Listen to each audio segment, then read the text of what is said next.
wondered why some people seem to get things done effortlessly? While you keep struggling with the same goals, you've tried harder. You've written the to-do list. You've told yourself, tomorrow I'll be better. But it keeps slipping away. It's not because you're broken. It's not because you're lazy. It's because you're fighting a battle in an environment that's working against you. What if the problem isn't you, but the space around you? This is a different kind of self-help. Not about more discipline, not about more motivation, but about design, about building a world around you that quietly pulls you forward instead of holding you back. So today, let's redesign your environment. And in the process, redesign your life. Most people think change starts with willpower. They think the answer is more motivation, more discipline, or some new productivity app. And for a few days, it works. You feel energized, focused, maybe even unstoppable. But then, Monday turns into Friday. That fire fades, and you're back where you started. So let me say something that might change the way you think about success. Motivation gets you started. Environment keeps you going. Because the truth is, motivation is emotional. It goes up and down. But your environment, it's consistent. It's always shaping you, quietly, repeatedly. Your space, your tools, your surroundings. They influence every decision you make. Not just the big ones, but the small ones. The ones you don't even realize you're making. Ever opened Instagram without thinking? Or walked into your kitchen and grabbed a snack without meaning to? That wasn't a conscious decision. That was environmental programming. So here's what today is about. We're going to explore how to design your environment to make success easier. Automatic even. Not by relying on willpower, but by changing the default settings of your life. Because the truth is, most people fail not because they're weak, but because their environment was built for their past self, not the person they want to become. Let's fix that. Starting now. Part 2. How environment shapes behavior, the invisible force. Let's get something straight. You are not just a product of your choices. You are a product of your surroundings, where you live, what's in your room, what your desk looks like, what's on your phone screen, even what kind of people walk past you every day. All of it is quietly guiding your behavior. Imagine two people. One lives in a home where the fridge is filled with vegetables, the bookshelves are organized, and the phone is in another room. The other lives in a place with chips on the table, no designated workspace, and 5 streaming apps on the home screen. Now ask yourself, who is more likely to eat well, focus deeply, and read consistently? It's obvious, right? Because here's the truth. We don't rise to the level of our goals. We fall to the level of our environments. You can have the best intentions in the world, but if your space is constantly working against you, if it's full of distractions, noise, and friction, your behavior will default to the easiest option. That's not weakness, that's wiring. Your brain is designed to conserve energy, so it always chooses the path of least resistance. And your environment determines what that path is. So if success feels hard, if healthy habits never stick, if you're constantly fighting yourself, it's probably not you, it's your surroundings. Part 3, you don't need more discipline. You need design. Here's the big lie we've all been told. That discipline is the secret to success. Just be more disciplined. Just push through. Just force yourself. But here's what really happens. You push for a while, you resist, you grind, and then you burn out. Discipline is great, but it's limited. It's a short-term boost, not a long-term strategy. You know what's more powerful than discipline? Design. Design your life so the right choice is the easy choice. Want to eat healthier? Put fruits in a bowl on the counter. Hide the junk food. Want to read more? Leave a book on your pillow every morning. Want to exercise? Lay your workout clothes at the foot of your bed. Want to avoid doom scrolling? Delete social media apps from your home screen, or log out every time. It's not about trying harder. It's about making the right action require less effort. Because in the long run, the people who succeed aren't the ones who work the hardest. They're the ones who made it easier to do the right thing. And that's the real power of environment design. It removes resistance. It lowers friction. It makes success default. You don't need to force your way through every day. You just need to engineer your surroundings so that they quietly carry you toward who you want to become. Part 4. Friction versus flow. Engineering better defaults. Let me introduce you to two powerful words that will change how you approach every habit: friction and flow. These two forces decide whether a habit sticks or slips. Think about it. If you want to stop doing something, add friction. If you want to start doing something, create flow. Let's break that down.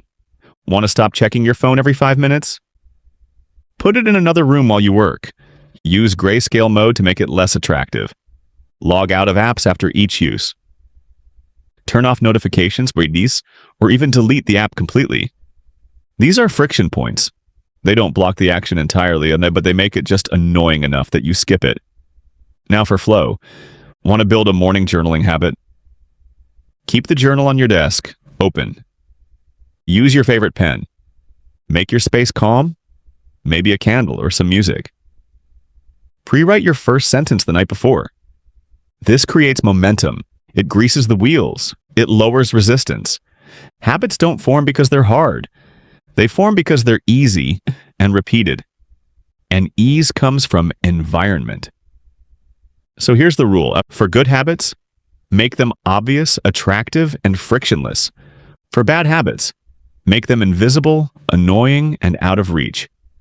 Design your environment like a smart city, where everything flows in the right direction. Automatically. Part 5. How the brain responds to space and context. Let's go a little deeper now, into your brain. Your brain is constantly scanning for contextual cues. It uses space as a memory system.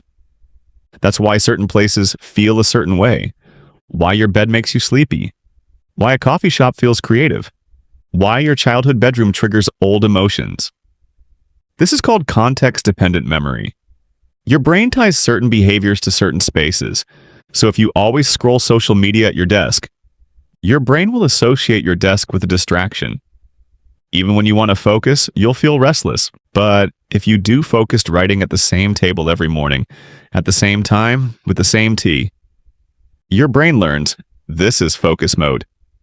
And over time, it doesn't feel forced. It becomes automatic, ritualized, natural. So here's the question. Are your spaces helping your brain or confusing it? Create zones, even if your space is small. One chair equals deep work. One corner equals reading.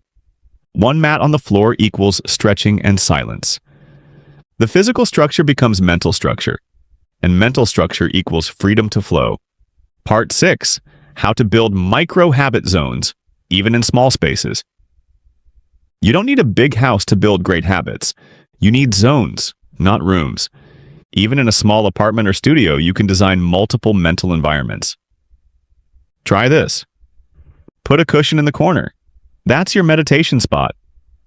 Put a small notebook and pen on the windowsill. That's your journaling zone. Place a mug on your desk every time you go into focus mode. Turn on a small desk light when it's study time. Even your chair angle can signal different purposes.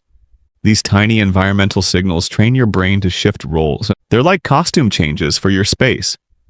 And over time, your brain starts to respond before you even begin. That's the real secret. You don't have to force yourself into action. You just have to step into the space that brings that action alive. This is environmental habit stacking. And it works, even in a one-room apartment. Design your space to change your state. Part 7. Digital environments. Phones, tabs, and noise. Let's talk about the environment you carry with you everywhere. Your phone. You might not realize this, but your digital space is just as powerful as your physical space. In fact, sometimes it's more powerful because it's always within reach, always whispering notifications, always offering distractions. So here's a hard truth. If your phone is a chaos machine, your brain will live in chaos too. But what if you could turn your digital space into a focus zone? Here's how. Move all your social media apps off the home screen. Set your wallpaper to something clean and inspiring, not cluttered. Use focus mode or app limits for specific times of day. Group all distractions into one folder called Delay. Turn off all non-essential notifications. Yes, even email. Then, design in flow. Put your learning app on your dock. Add a shortcut to your journal or meditation app. Organize tabs. One browser for creation, one for consumption. Use read later apps to stop leaving 25 tabs open just in case.